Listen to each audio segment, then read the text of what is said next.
Let's turn now to talk about tariffs. It's the talk of the town. It is the big story of the day. The Supreme Court dropped a huge, they always drop these Friday rulings. It's like, oh, here's your Friday news, people. Enjoy this. Yeah. Good luck. Yeah. We're going to go now. Have fun. Try to get people to understand all that has to do with tariffs, which is a lot. And I did a deep dive into it today. But basically, it all comes down to what we learned in school, right? Like you learn about the presidential powers and that Congress has the power of the purse. Mm-hmm. And the Supreme Court held up that end of the bargain. It was a 6-3 ruling. So 3 of them dissented. And then 2 of Trump's nominees for the Supreme Court actually went against him in this. It was Amy Coney Barrett and Neil Gorsuch. And so you remember when the president rolled out Liberation Day, he was dropping tariffs all over the place. And that's exactly what the Supreme Court said is not allowed. You're not allowed to just take a big brush and just drop these tariffs on everybody as a president. Now, if you had congressional approval, that's a different thing. So these specific emergency use tariffs were declared unconstitutional today by the Supreme Court. And this is a big deal because it will shape the U.S. economy. We're talking in the neighborhood. I spoke with several experts, economists today, who said $200 billion a year is about what they were projecting over the next 10 years for these specific tariffs to bring in. And so this is very big. There's a lot of questions about will the U.S. government have to pay back that money since this is retroactive, but the Supreme Court didn't really touch that. Will these maybe small businesses and big businesses impacted this be impacted? So let's take a look at the first economist. This is Mr. Brian Riley, who was talking about the impact on the markets today, which it wasn't really that negligible. Looking at the markets today, I know a lot of people may have expected a big change one way or another. It didn't really have a huge impact on the markets unless you were, say, an automaker. Do you think that those prices were already baked in? Is that why we didn't see a big change? I think most people expected this decision, and so the prices were more or less baked in. But I do think what it shows is some of the people who were really big supporters of the tariffs, from President Trump on down, said, oh, this is going to be economic catastrophe. It's going to be terrible if the Supreme Court strikes them down. And it turns out, at least so far, that hasn't been the case. It's been interesting to see this in both directions, really, because when the president enacted all these tariffs, many economists said this is going to be terrible for the economy.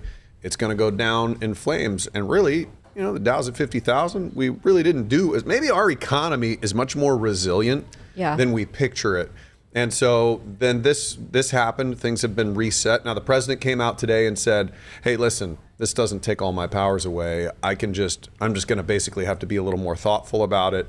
He's still planning on adding it's so many, I had to get into the weeds today, Erica. It's complicated. There are so many different little sections, articles that they can use to give the president powers for tariffs. So there is this other way he can go around and do up to a 15% tariff, but he can only do it for 150 days. And at that point, he's kind of out of luck. So he's planning on using that to send it into, do more wide sweeping tariffs while using some other things. Anyway, I'm getting too far in the weeds. Here's another economist I talked to about this and what he had to say about all of it. When we all went to school, we all understand Congress has the power of the purse. Is that what this comes down to? Is that the crux of this Supreme Court decision today?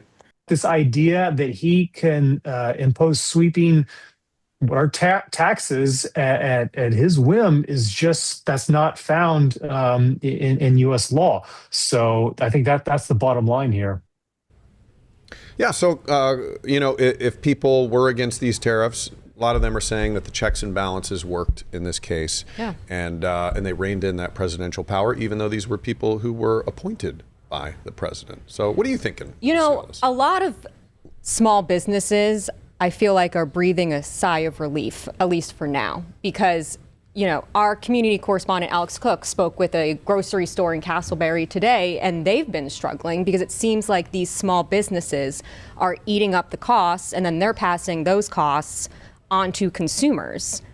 The woman he spoke with was saying they were charging $1.89 for one mango. Uno mango. One mango. Yeah, that's I'm not crazy. going to the grocery store and buying one mango. And people are going to be like, I'm not paying for this, but those goods are imported. I believe those were from Brazil, they were saying. Yeah. So, my dad's a small business owner. I feel for these businesses, and, hopefully we can all figure something out. Yeah. But to me, this system of checks and balances, it just takes me back to middle school history class, Right. and seeing it actually play out in real life is pretty cool. Yeah, and Congress, they're supposed to be in charge of the budget, and they're supposed to be in charge of things like tariffs on other countries. So the question is, it is a living, breathing document. Do we want to go down a road in which one person has more power than those other two branches? And at least in this case, it was held in check. We'll see what happens in the future. And now, again, this is not all. I feel like a lot of the headlines I'm reading, it seems like all tariffs are gone. Big ones like aluminum, steel, many of the other tariffs put in by the president are still activated for those other ways that he used them. But this was a big one. This is one of the more important ones. So.